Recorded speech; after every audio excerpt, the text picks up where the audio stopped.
మహాగణపతిం మనసా స్మరామి మహాగణపతిం మనసా స్మరామి. TR creations family అందరికీ నా హృదయపూర్వక ధన్యవాదాలు. అలాగే మన ఫ్యామిలీ అందరికీ కూడా గురు పౌర్ణమి శుభాకాంక్షలు. సో ఈ వారం మేజర్ ట్రాన్సిటల్ చేంజెస్ వస్తే 17వ తారీఖు నుంచి కూడా ఇక్కడ మనకి రవి యొక్క సంచారం మారుతూ ఉంది.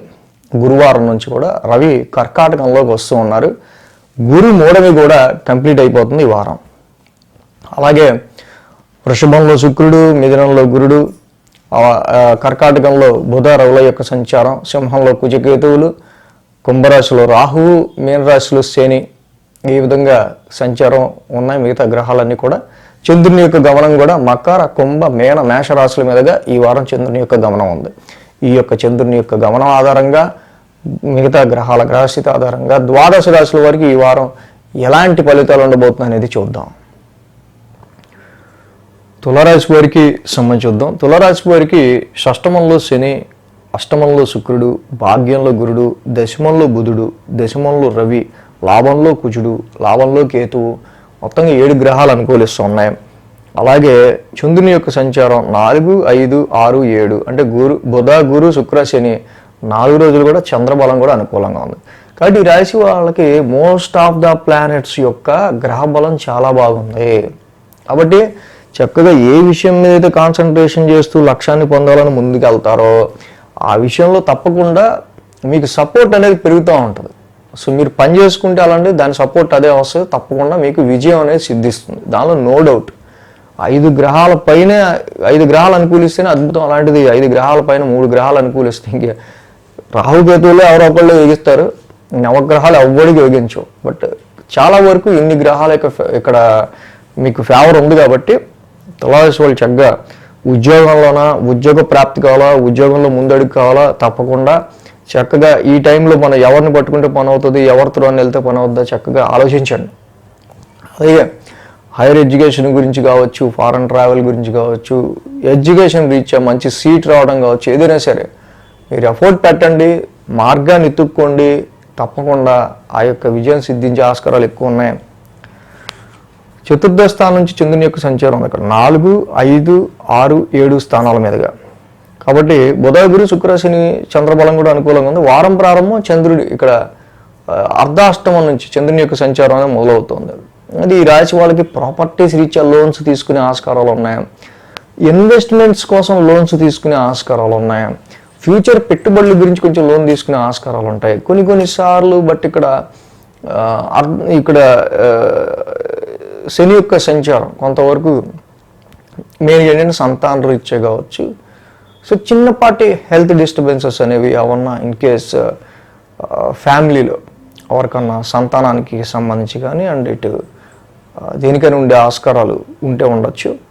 సోమ, మంగళవారాల్లో సో వీళ్ళకి ఆలోచనలు, ఎక్స్పెక్టేషన్స్ విషయంలో, ఆలోచనల విషయంలో క్రియేటివ్ మైండ్ యూస్ చేసేవాళ్ళు ఎవరైతే ఉంటారో, డైలీ క్రియేటివ్ వర్క్ చేసేవాళ్ళు ఎవరైతే ఉంటారో, డైరెక్టర్స్ కావచ్చు అండ్ డైలీ క్రియేటివ్ వర్క్తో ఇన్వాల్వ్ అయ్యి ఉన్న వర్క్స్లో ఉన్నవాళ్ళు కావచ్చు, వీళ్ళందరికీ కూడా రాహు యొక్క సంచారం బాగా యోగిస్తుంది ఇక్కడ. సో బట్ కావదంటే ప్రతిదీ ఒక అబ్స్టకల్తో మొదలవుద్ది. వీళ్ళకి థాట్స్ ఉంటాయి, ఆలోచన ఉంటుంది, కానీ ఆ పని చేయాలంటే ఏదో ఒక ఆటంకం వస్తుంది. ఏమీ కంగారు పడక్కల్లా చక్కగా అన్నిటిని ఓవర్కమ్ అవ్వకుండా ముందుకు వెళ్తారు మీరు. బుధ, గురువారాల్లో షష్టమ స్థానంలో శని యొక్క సంచారం ఆల్రెడీ అక్కడ చంద్రుడు కూడా ఉన్నాడు. అదే రాశ్యాధిపతి గురుడు కూడా భాగ్యస్థానంలో ఉన్నారు.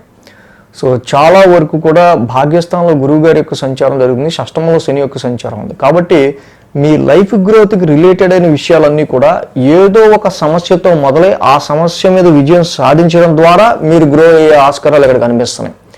అది ఫారెన్ ట్రావెల్ గురించి మీరు చేసే ప్రయత్నాలు కావచ్చు, హైయర్ ఎడ్యుకేషన్ గురించి మీరు చేసే ప్రయత్నాలు కావచ్చు, ప్రమోషన్స్ అండ్ ట్రాన్స్ఫర్స్ గురించి మీరు చేసే ప్రయత్నాలు కావచ్చు, మీకు రావాల్సిన జాబ్లో నెక్స్ట్ లెవెల్ దీనికి సంబంధించిన విషయాల్లో కావచ్చు. ఒక ఆర్గ్యుమెంట్తో మొదలయ్యి అదొక కన్ఫ్లిక్ట్గా దారితీసి తర్వాత దాన్ని ఓవర్కమ్ అయ్యి తర్వాత మీకు తప్పకుండా దాని నుంచి గ్రోత్ ఉండే ఆస్కారాలు ఉన్నాయి. శుక్ర, శనివారాలు చూస్తే సప్తమ స్థానంలో చంద్రుని యొక్క సంచారం. ఈ రాశి వాళ్ళకి చక్కగా ఆ రాశి అధిపతి కుజుడు కూడా లాభస్థానంలో ఉన్నాడు. ఈ తులారాశి వాళ్ళకి కుజకేతువుల యొక్క ఇది కూడా లాభస్థానంలో ఉంది. వ్యాపార రీత్యా కావచ్చు, బిజినెస్ పార్ట్నర్ రీత్యా కావచ్చు, మ్యాచెస్ చూసే విషయాల్లో కావచ్చు, తప్పకుండా మంచి అనుకూలమైన పరిస్థితులు ఈ రాశి వాళ్ళకి కనిపిస్తూ ఉన్నాయి. కాబట్టి తులారాశి వాళ్ళకి మెయిన్గా ఏవి చేసుకోవాల్సిన అవసరంలా మీ ఇష్టదైవ ఆరాధన చేసుకోండి. ఇష్టదైవాన్ని ఆరాధించండి. ఆ పరమేశ్వరుడిని చక్కగా ఆయన ఆలయం దర్శించుకున్న, ఆయన్ని ఓం నమః శివాయ మంత్రం చక్కగా కూర్చొని చేసుకుని కొంచెంసేపు చేసుకున్న, ఇష్టదైవాన్ని ఆరాధన చేసుకున్న చాలా ఇంకా మంచి ఫలితాలు అనేవి తులారాశి వాళ్ళకు ఉంటాయి. అలాగే జూలై 10వ తారీఖు గురు పౌర్ణమి. ఏదైతే గురు బ్రహ్మ గురు విష్ణు గురుదేవో మహేశ్వర గురు సాక్షాత్ పరబ్రహ్మ తస్మై శ్రీ గురవే నమః. గురువునే మనం బ్రహ్మ విష్ణు మహేశ్వరుల రూపంగా చూసుకుంటూ ఉంటాం. మనకి అజ్ఞానం కమ్ముకున్నప్పుడు జ్ఞానం వైపు నడిపించేవాడే గురువు. అలాగే మనకి చాలా అవసరం అనిపించినప్పుడు ఈ ఛానల్ చూస్తా గైడెన్స్ పొంది ఎంతో కొంత మంచి జరిగిన వాళ్ళు సరే మీకు గురుదక్షిణ ఎలా సమర్పించవచ్చు అని అడుగుతుంటారు కామెంట్లు. మనం ఎప్పుడు స్పందించలేదు. బట్ ఈ గురు పౌర్ణమి రోజున గురువుని సత్కరించుకోవడం, కృతజ్ఞత చూపించడం అనేది కొంచెం ఆనవాయితీ. బట్ ఎవరన్నా అలాంటి వాళ్ళు దక్షిణ సమర్పించాలనుకుంటే సబ్స్క్రైబ్ బటన్ పైన డిస్క్రిప్షన్లో మోర్ ఉంటుంది కదా, అక్కడ ఎలాగా సమర్పించవచ్చు అనేది ఇవ్వటం జరుగుతుంది. ఆ విధంగా మీరు మీ కృతజ్ఞతని చాటుకోవచ్చు. ఈ వీడియో కనుక మీకు నచ్చినట్లయితే లైక్ చేయండి, షేర్ చేయండి. మరిన్ని అప్డేట్స్ కోసం సబ్స్క్రైబ్ చేయడం మాత్రం మర్చిపోకండి.